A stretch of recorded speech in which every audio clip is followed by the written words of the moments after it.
Good afternoon. My name is Robert Vizitiu. I'm a lecturer at the Faculty of Civil Engineering and Building Services of Iasi from Romania. And today I'll present an experimental study we did on performance analysis of a heat pipe-based heat recovery system.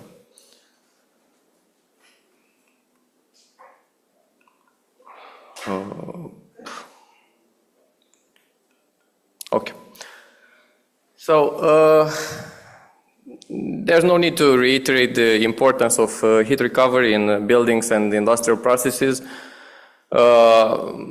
Industry plus buildings are responsible for about 30% of waste heat which can be recovered. In our study we tackled the low temperature thermal energy, which is about 64% out of all thermal energy wasted. Low thermal energy, which is below 100 degrees Celsius.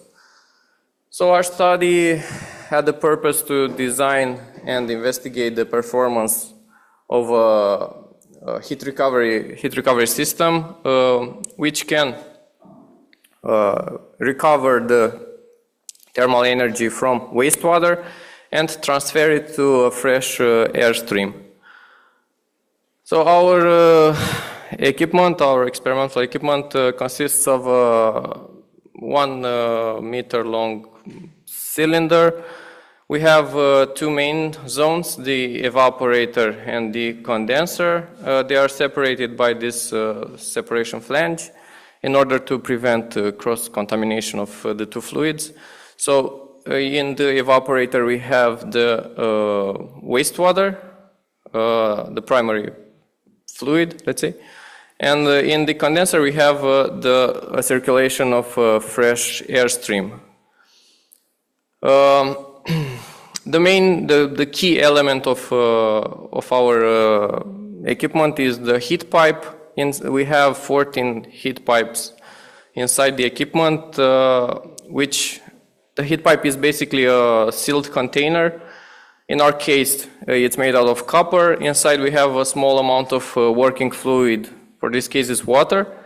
So whenever we apply heat to the bottom of the heat pipe, the fluid will evaporate, and in the upper part, in the condenser, it will condensate by giving out the latent heat of vaporization, and then it will come back as liquid droplets. So this cycle will continue until we stop applying heat in the bottom. So the key aspect of the heat pipe is that if we reduce the pressure inside the heat pipe, the fluid will evaporate at lower temperatures than 100 degrees Celsius. In our case, for example, the water inside the heat pipe will evaporate around 45 degrees Celsius, which makes our equipment suitable for wastewater at low temperatures.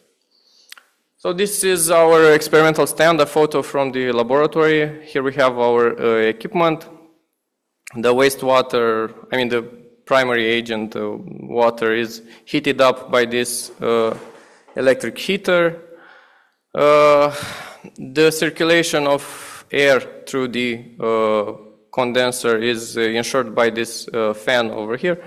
We have electronic thermometer with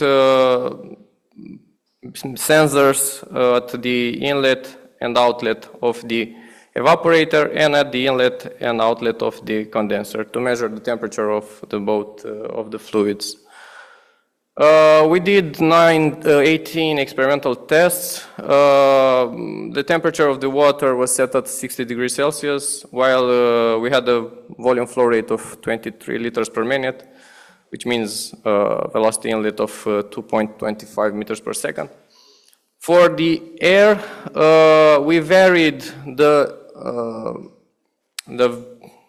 velocity of air at 3.5 and 4.5 meters per second. Since we are extracting the heat from outside of the building, the temperature of the air depended on the weather that day. So Basically, we did tests depending on the temperature of the air from the day of the test. We had varied air temperature from -4 to 15 degrees Celsius. The temperature, the sensors are measuring the temperature every minute. Each test took 60 minutes. This is one of the tests. In this one, the temperature of the air at the inlet, so the air outside of the building, was around -4 degrees Celsius. After about 15 minutes, the temperature at the outlet reached a sort of a steady state around 12 degrees Celsius. So basically, we gained about 16 degrees Celsius. Here we have summarized the results for each test. So here we have the temperature of the air at the outlet, respectively at the inlet, and at the outlet.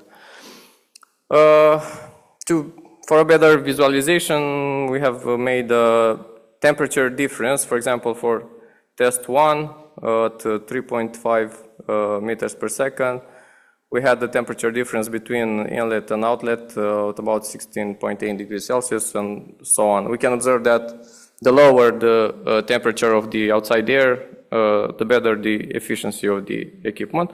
And since we're talking about the efficiency, we did a calculation for the heat provided at the evaporator and the heat recovered in the condenser. Of course, like I said, the lower the temperature of the air outside, the better the efficiency of the equipment. We're planning on doing more tests with even lower temperatures of the air outside if this winter it will be colder, basically. So, conclusions, the equipment proved considerable efficiency. In its highest efficiency, we reached about 51% of heat recovered from the wastewater. Of course, there are several points where we can improve its efficiency. Firstly, we were thinking about insulating it, and then maybe we can use better heat pipes than the one that we used so far. So, thank you. If we have